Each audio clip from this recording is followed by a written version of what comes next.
सर्वेभ्यो नमो नमः। स्वागतम अस्ति संस्कृत कक्षायां। प्यारे बच्चों, आप सभी का मेरे YouTube चैनल प्रियम संस्कृतम पर बहुत बहुत स्वागत है। बच्चों, आज हम लोग आपके प्रश्न पत्र का प्रश्न संख्या 9 में जो प्रसंग के अनुसार उचित अर्थ पूछा जाता है उसके विषय में पढ़ेंगे। आपके सिलेबस में जो चैप्टर दिए गए हैं उनके आधार पर शब्दों के उचित अर्थ पूछे जाएंगे प्रश्न संख्या 9 में। तो आइए शुरू करते हैं आज की इस वीडियो को। बच्चों, आपका ये जो प्रश्न है उचितार्थम चिनुत, ये 4 अंक के लिए आएगा। अधोलिखित वाक्येषु रेखांकित पदानाम प्रसंगानुकूलम उचितार्थम चिनुत। नीचे यहाँ पर जो ये शब्द लिखे हुए हैं, अंडरलाइन शब्द लिखे हुए हैं, इनका जो सही अर्थ है वो आपको चारों ऑप्शन में से देख करके लिखना रहेगा। तो आइए देखते हैं। पहला प्रश्न है, शतशकटियानम कज्जल मलिनम धूमम मुंचति।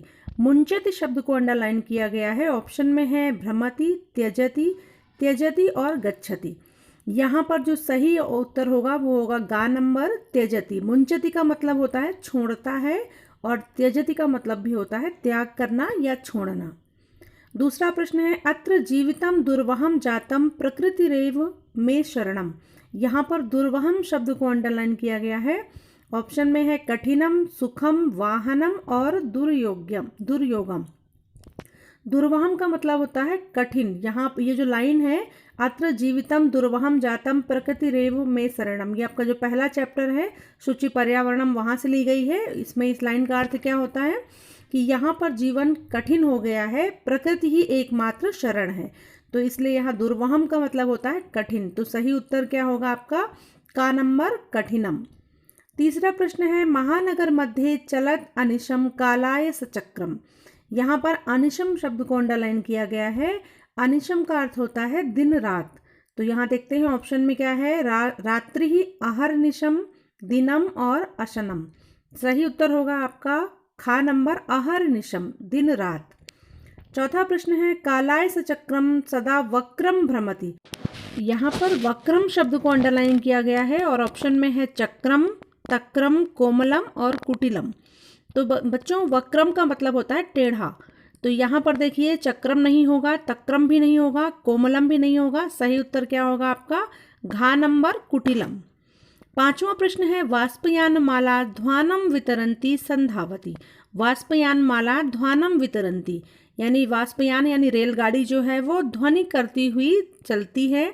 तो यहाँ पर ध्वानम का मतलब होगा ध्वनि। तो यहाँ पर देखिए ऑप्शन क्या है, ध्वनि, तरुम, पंक्ति और वनम। तो सही उत्तर होगा आपका का नंबर ध्वनि। बच्चों, छठा प्रश्न है आपका, इदानीम वायुमंडलम भृशम दूषितम अस्ति। यहाँ पर भृशम शब्द को अंडरलाइन किया गया है। भृशम का मतलब होता है बहुत ज़्यादा। इस समय वायुमंडल बहुत ज़्यादा दूषित है, ये इस लाइन का अर्थ है। ऑप्शन में है भृत्यः, भरणम, भाग्यम और लास्ट में है अत्यधिकम।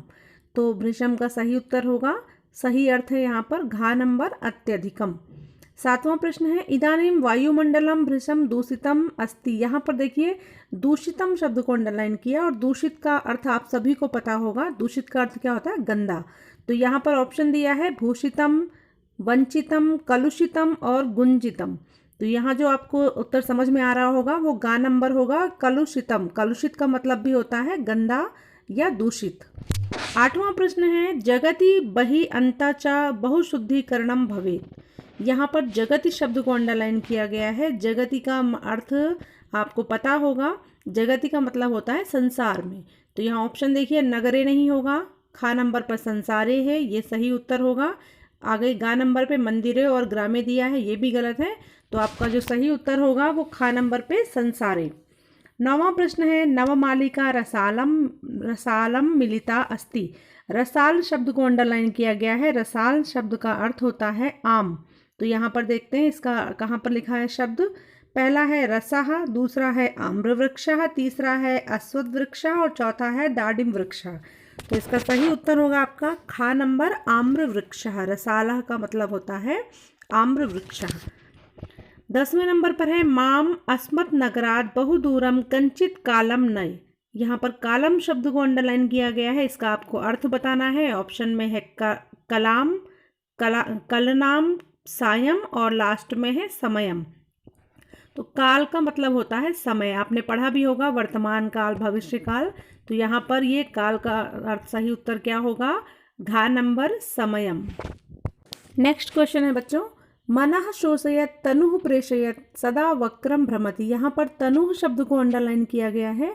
ऑप्शन में है शरीरम, तनयः, तरुः, कंठः। अब पहले एक बार हम शब्दों के अर्थ देख लेते हैं। शरीर का मतलब होता है आपका शरीर, तनयः पुत्र, तरुः का अर्थ होता है वृक्ष, और कंठः मतलब गला। तो यहाँ पर तनुः जो है वो उसका सही उत्तर होगा का नंबर शरीरम। तनुः का मतलब भी होता है शरीर।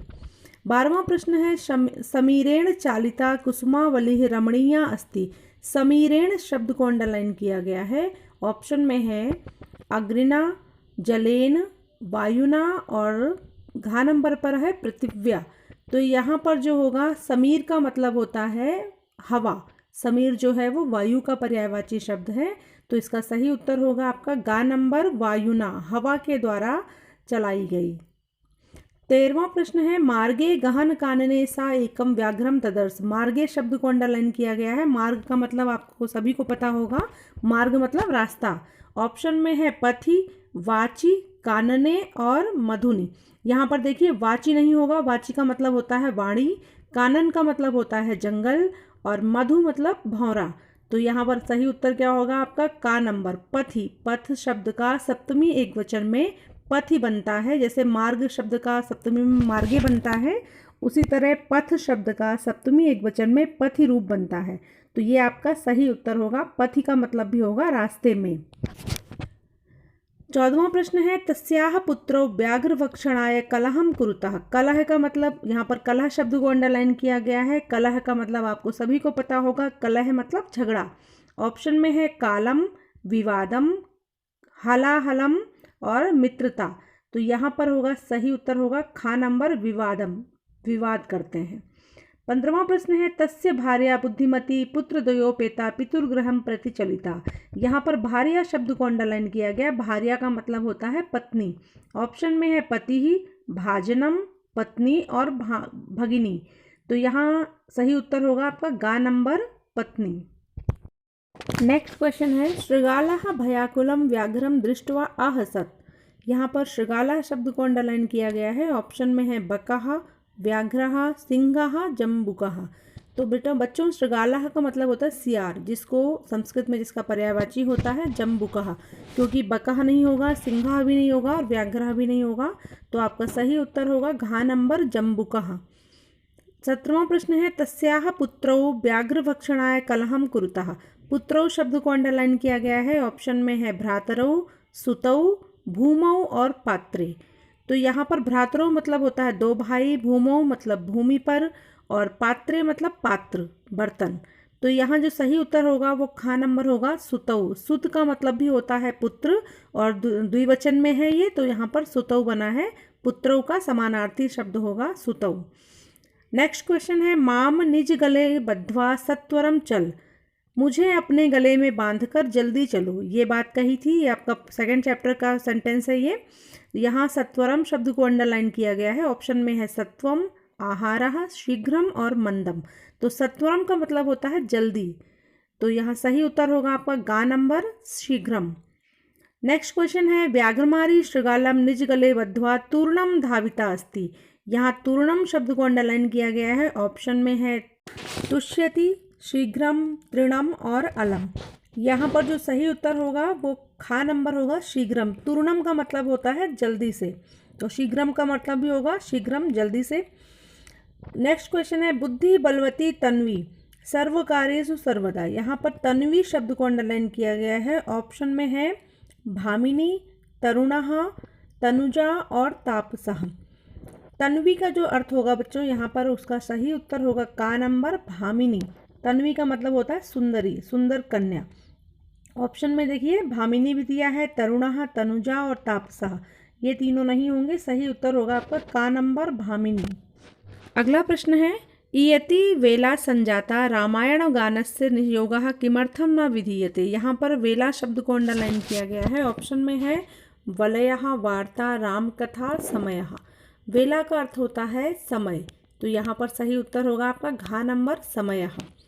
नेक्स्ट क्वेश्चन है तयोः बलिवर्दयोः एकः शरीरेण दुर्बलः जवेन गन्तुम् अशक्तः च आसीत्। यहाँ पर जवेन शब्द को अंडरलाइन किया गया है। ऑप्शन में है शनैः, मार्गेण, वेगेन और जलेन। तो जवेन का अर्थ होता है बच्चों तेजी से, तो यहाँ पर जो सही उत्तर होगा वो आपका गा नंबर होगा वेगेन। नेक्स्ट क्वेश्चन है तयोः बलिवर्दयोः एकः शरीरेण दुर्बलः जवेन गन्तुम् अशक्तः च आसीत्। यहाँ पर दुर्बलः शब्द को अंडरलाइन किया गया। दुर्बल शब्द का अर्थ आप सभी को पता होगा, क्या होगा इसका सही उत्तर खा नंबर बलहीनः। नेक्स्ट है कृषकः क्षेत्रकर्षणं करोति स्म। इसमें कृषकः शब्द को अंडरलाइन किया गया है। कृषकः मतलब किसान। तो यहाँ ऑप्शन में देखते हैं कृषिवलः, इंद्रः, वृषभः, श्रमिकः। ये तीनों नहीं होंगे। आपका सही उत्तर क्या होगा पहला ऑप्शन कृषिवलः। कृषिवलः भी कृषक का समानार्थी शब्द है। नेक्स्ट क्वेश्चन है भूमौ पतितं पुत्रं दृष्ट्वा सुरभिः अश्रूणि अमुञ्चत्। यहाँ पर सुरभि शब्द को अंडरलाइन किया गया है। ऑप्शन में का नंबर है सौरभः, सुगंधः, अपत्यम और कामधेनुः।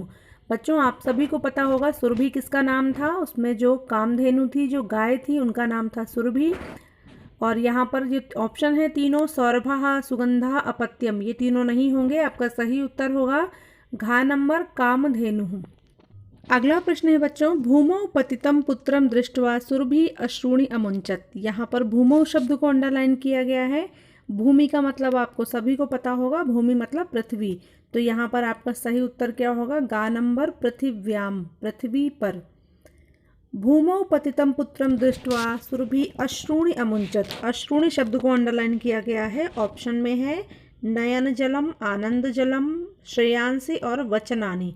तो बच्चों अश्रूणि का मतलब होता है नयन जल। अश्रूणि मतलब आंसू। तो यहाँ पर जो सही उत्तर होगा वो क्या होगा का नंबर नयन जलम। नेक्स्ट क्वेश्चन है साह कृक्षेण भारम उद्वहति।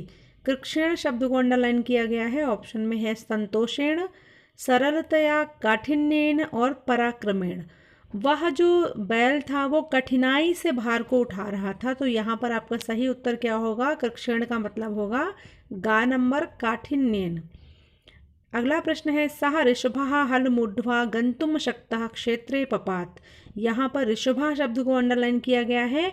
आपको स्टोरी याद होगी उस पाठ की जननी तुल्य वत्सला। उसमें क्या हुआ था जो बैल था वो हल को अपने गले पे रखकर चलने में असमर्थ था। तो यहाँ पर देखिए ऋषभः शब्द को अंडरलाइन किया गया है। ऑप्शन में है कृषकः, बलिवर्दः, सबलः और शक्रः। तो यहाँ सही उत्तर होगा आपका खा नंबर बलिवर्दः। बलिवर्दः का मतलब भी होता है बैल। नेक्स्ट है भो वासव अहम पुत्रस्य दैन्यम दृष्ट्वा रोदिमि। यहाँ पर वासव शब्द को अंडरलाइन किया गया है। ऑप्शन में है इंद्र, वरुण, वृषभ और गरुण। तो आपको याद होगा उस पाठ में सुरभि किससे प्रार्थना कर रही थी, इंद्र से प्रार्थना कर रही थी। तो यहाँ पर सही उत्तर होगा का नंबर इंद्र। वासव जो है वो इंद्र का पर्यायवाची शब्द है। तो बच्चों ये था कुछ महत्वपूर्ण प्रश्नों का संग्रह जो कि आपकी शेमुशी के पाठ्यपुस्तक में से जो पाठ इस बार प्रथम सत्रीय परीक्षा में आ रहे हैं उन पर आधारित थे। ये प्रश्न कुछ महत्वपूर्ण प्रश्न थे। आशा करती हूँ ये वीडियो आपकी परीक्षा के लिए उपयोगी सिद्ध होगा। और आप सभी का वीडियो को देखने के लिए बहुत बहुत धन्यवाद। मिलती हूँ फिर एक नए विषय के साथ। तब तक के लिए नमो नमः, धन्यवादः, पुनः मिलामः।